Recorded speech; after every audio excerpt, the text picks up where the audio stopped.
الحكاية حكايتنا والليالي سرقتنا، دنيا مهما خدتنا وودتنا وجابتنا من مكتبة القاهرة الكبرى أنقل لكم الملتقى الدولي للفن التشكيلي والفنون الثالث بعنوان مصر فيها خير، برعاية المستشار الإعلامي هشام فتح الله وإشراف الفنان التشكيلي عادل بنيامين، وتحت رئاسة رئيسة الملتقى سفيرة الفن والسلام الفنانة أسرار الجمال. كونوا معنا وأحداث كثيرة جدا في حفلنا الجميل، وانتظرونا. وأحد الفنون اللي هنهتم بيها ونبرزها. مساء الخير، ازيكم عاملين ايه؟ حضرتك عارضة هنا من الملتقى مش كده؟ يا حبيبي، قولي لي بقى انتي عامله لنا ايه النهارده؟ عملنا ايه؟ احنا بنعمل من زمان خالص اكسسوارات وحاجات انا عاملاها برضو كده. ديت شوفي دي ليها يعني انا بعمل يا اما تعمليها كده اهو، يا اما تبقى عقد، يا اما تبقى خلخال. الحاجات كلها هاند ميد مش كده؟ يا حبيبتي، ما بعرفش اشتري حاجه. والله حاجات ما جميله بعرفش جدا. اشتري، لازم انا كده اقعد. دي بس اللي يمكن ده عشان ده هندي شويه. حضرتك منين؟ انا مصريه مش شرقيه، ما شاء من الله. بني هلال، ما شاء ويرجع أصولنا للرسول الله عليه الصلاة عليه والسلام. افضل الصلاه الله يخليك. والسلام.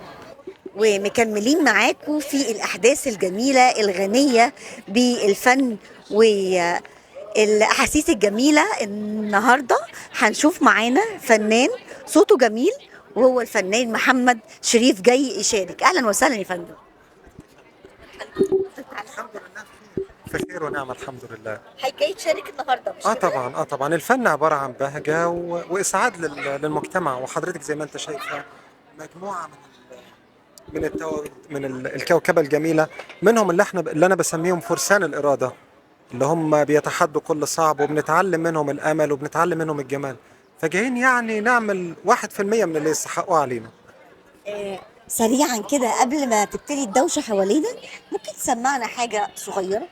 أوي أوي أوي. يا دنيا غرامي، يا دمعي يا ابتسامي، مهما كانت آلامي قلبي يحبك يا دنيا.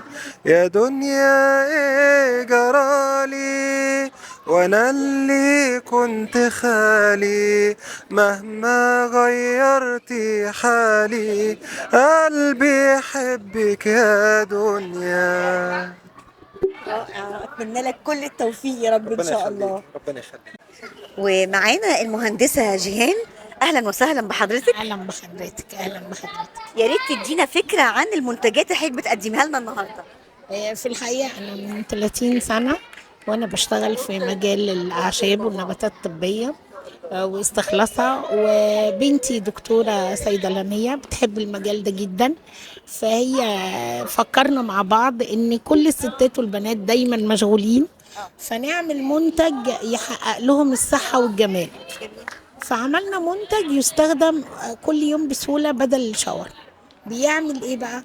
بيعمل بمثابة الحمام المغربي، يعمل تنظيف للبشرة، ويعمل سكراب تفتيح من أعراض الشمس اليومية والضغوط وكده، بيعمل استرخاء وهدوء وبيعمل انتعاشة، وكمان يعمل لك نوم هادي جدا، وبيعمل لك شد للجلد، وبيعمل لك ترطيب وتغذية وتنعيم. كل ده بيتعمل وانت بتستخدميه كشاور. ومعانا موهبه جميله برضو في الهاند ميد من بناتنا الحلوين. اسمك نجوان جمال، مسامة السوارة. نجوان جمال. اهلا وسهلا. وحضرتك؟ والدتهم فاطمة عبد الكريم. جميل. وانت يا قمر؟ أمل جمال. اهلا وسهلا. انت منين يا حبيبتي؟ من السودان. من السودان، ما شاء الله. قولي لي بقى انت جايه تقدمي ايه؟ هاند ميد. اكسسوارات. انت اللي عاملاها بايديكي؟ أنا وأختي. انت واختك. بقالك قد ايه بتشتغلي فيها؟ مش كتير، من قريب يعني. اتمنى لك كل التوفيق يا حبيبتي. ومعانا الاستاذ الفنان سيد هدود. زي حضرتك؟ اهلا وسهلا فيك يا فندم، اهلا وسهلا. عايزه اقول لكم حاجه، ربنا يخليك. الشرف لينا. عايزه اقول لكم حاجه مش هتقدروا تتخيلوها فعلا، ان كل التماثيل الجميله اللي قدامنا دي كانت، مش هحرق المفاجاه، هسيب حاجه تقولها. أنا بشتغل في إعادة تدوير ورق الجرايد.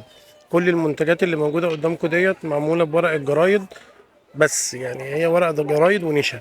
احنا ننتهز فرصه ونقول ان احنا برضو عندنا الاستاذ سيد عنده استعداد ان هو يمرن ولادنا اللي عايزين يعملوا مشروع وكمان ينموا مواهبهم. أنا بالفعل بعمل ورش في مكاتب في مصر وفي أماكن كتير في مصر، يعني هنا في القاهرة، بروح لهم محافظات بيجمعوا 5 أفراد أو 4 أفراد، بروح لهم وبعلمهم إزاي يشتغلوا وإزاي يحققوا المنتج دوت بالخامات اللي بقول لحضرتك عليها. هي ورق جميل ونشا جدا. إن يبقى شاء الله. احنا هنكون حلقه وصل بين ولادنا الموهوبين وبين استاذ سيد. أكيد طبعاً. هنسيب لكم اللينك بتاع الورش بتاعت مفيش أي حضرتك، مشاكل. الخاص بالورش بتاعت حضرتك، ورقم التليفون او أكيد. ان شاء الله يعني نكون همزة حلقه وصل. تواصل بينك وبينهم باذن ربنا الله. يخليك يا رب. وجزاك الله كل خير، وفعلا تسلم ايديك، ربنا حاجات يحفظك. جميله جدا جدا. ربنا يحفظك يا رب. اشكرك ميرسي جدا، كل أشكرك سنه وانت وانت طيب، طيبه يا رب. وتشرفنا بحضرتك. انا اللي اسعد والله، شرفت. ميرسي جدا.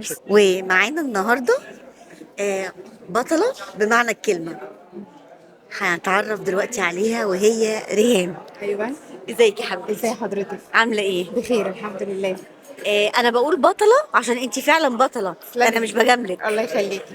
احنا بنحارب السرطان، ايوه. وعندنا موهبه قويه جدا، وموهبه هنتفرج عليها وانتوا تحكموا تقولوا انا بجاملها ولا لا. حبيبتي حبيبتي. قولي لي بقى، عملتي التحفه الفنيه ده ازاي؟ اولا انا ريهام عبد الحليم، بكالوريوس تربيه فنيه، ماجستير نسيج، يعني ده تخصصي اصلا. وكنت اخدت كورسات لتحسين الرسم يعني تنميه الموهبه، واخدت الديكوباج. اولا النسيج ده على نول وبشد عليه خيط واشتغل عليه تقنيات كتير جدا جدا. هنا استعملت تقنيتين 2 اللي هي الوبرة القصيرة والوبرة الطويلة، لكن في طبعا تقنيات كتير جدا جدا للنسيج، مبارد ممتدة وفي سدة على السدة واللحمة، وفي سماك ومقلوب سماك وحاجات كتير بتدي تأثيرات وتدي مستويات وتدي ليفلز وحاجات من دي. ما شاء الله عليكي. ومعانا دكتوره رانيا المرشدي، بطله العالم في رفع الاثقال. زي حضرتك عامله ايه؟ الحمد لله. اخبار حضرتك ايه؟ الحمد لله تمام. قولي لي انت خدتي البطوله ازاي؟ انا اصلا رحت اولمبياد بكين، ورحت لسه كان عندنا البطوله الافريقيه في شهر 10 اللي فات، جبنا ميداليه برونزيه الحمد لله والشكر ما شاء لله. الله. واتكرمنا من وزير الشباب والرياضه من قيمه اسبوع بالظبط. ما شاء أخدنا الله. وسام الجمهوريه والحمد لله والشكر لله.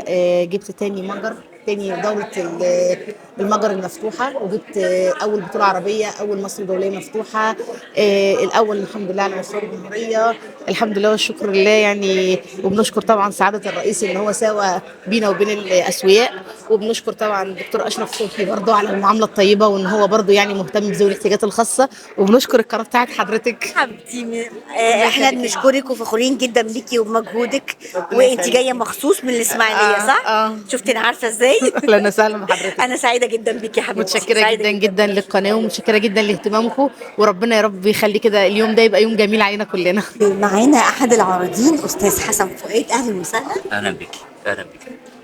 حضرتك عملت الراحه دي؟ حقيقة انا دخلت للفن التشكيلي يعني صدفة. انا بحب الفوتوشوب، فابتدأت مدرسة جديدة وسألت فيها بعض الناس اللي هم الفنانين الكبار في الفن التشكيلي. قلت له عايز اعمل مدرسة اسمها الديجيتال التشكيلي، اللي هو الفن الرقمي التشكيلي على الفوتوشوب. فبدل الريشة هستعمل الماوس، هل دي جائزة المدرسة ديت؟ قال لي طب نشوف بعض اللوحات انت بتتكلم عليها. عرضت له بعض اللوحات، ادوني شهادة دكتوراه فخرية على طول، وقالوا لي اتكلم عن الشغل اللي انت بتعمله ازاي، والافكار بتجيلك ازاي، عشان نجيز ليك الدكتوراه الفخرية مدى الحياة. أحلام كتير لسه قادرين نبتدي، والعمر العمر في أوله ومفيش شيء مستحيل، وطريقنا لو طويل بالحب نكمله، لسه الأحلام كتير.